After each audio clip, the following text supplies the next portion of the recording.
Ingin belajar bersama Buya Yahya kapanpun dan dimanapun? Dapatkan segera flashdisk MP3 Buya Yahya. Berisikan berbagai materi kajian lengkap bersama Buya Yahya.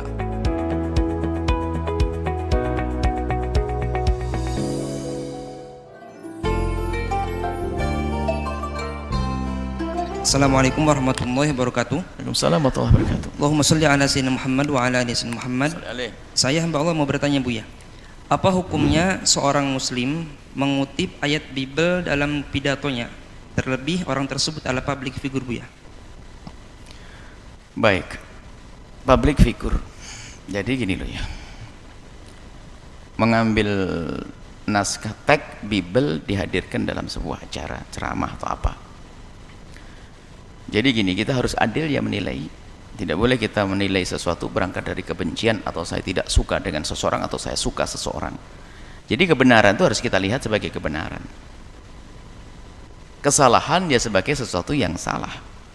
Dan selebihnya sampai di situ nggak perlu kita caci maki. Mohon maaf siapapun, kalau saya berbeda dengan seseorang dalam pendapat, itu hanya masalah pendapat saja. Kalau ketemu orangnya, kalau lebih tua dari saya cium tangannya. Jadi masalah perbedaan pendapat seperti itu. Nah, adapun yang tadi ditanyakan mengutip Bible dalam sebuah acara, sekarang tinggal acaranya itu apa. Nah, ini kita harus jujur. Kalau acaranya misalnya seseorang ingin memberikan pencerahan, misalnya seorang public figure diundang, atau seorang pengusaha punya karyawan yang kebetulan karyawannya adalah orang Kristen kebanyakan, untuk nasihati mereka, kalau dengan Al-Quran mereka nggak percaya dengan Al-Quran, maka dibawakanlah kitab suci mereka yang berkenaan dengan akhlak. Ini loh di kitab sucimu, ya sah-sah saja begitu. Ketemu orang Hindu, diambilkan Weda, dibacakan Weda tentang akhlak. Ketemu orang Buddha, Tripitaka, dia bawa, ya dibacakan misalnya. Jadi kalau seperti itu, ya sah-sah saja. Tapi kalau kisahnya bersama orang kaum muslimin berhujah dengan kitab suci yang lain, ini aneh.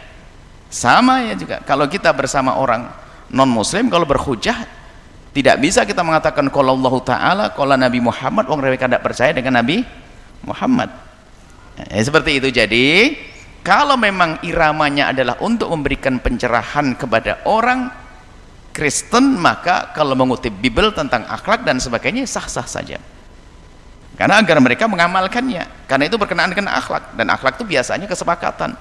Sehingga dalam kitab-kitab tersebut seperti Injil dan yang lainnya itu dalam urusan akhlak banyak yang masih utuh, belum diganggu. Perbedaan kita adalah di dalam urusan prinsip, masalah perubahan-perubahan di dalam urusan keimanan, tapi masalah akhlak sama.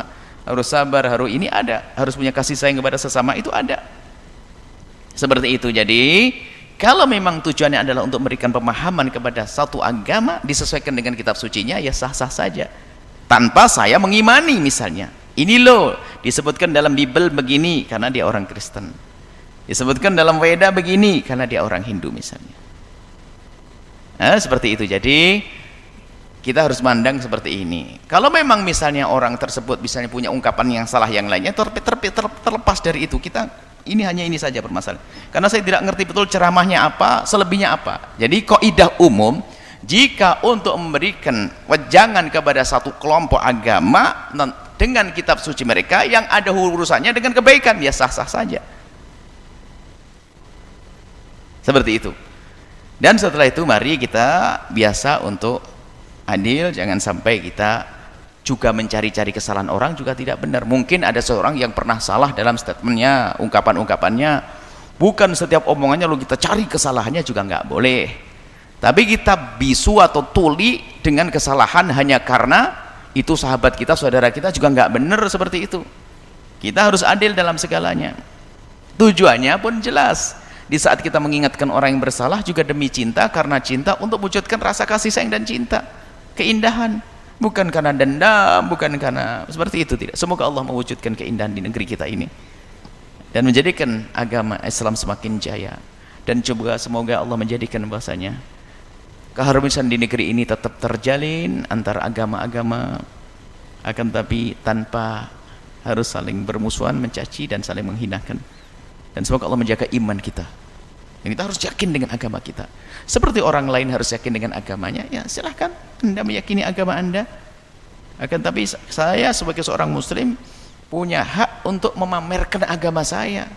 Agama yang membawa keadilan, agama saya. Kalau Anda punya agama beda dengan saya, Anda pun berhak memamerkan agama, kebaikan agama Anda. Yang tidak boleh adalah kita saling mencaci dan mengolok, itu yang tidak diperkenankan. Wallahu a'lam bishawab.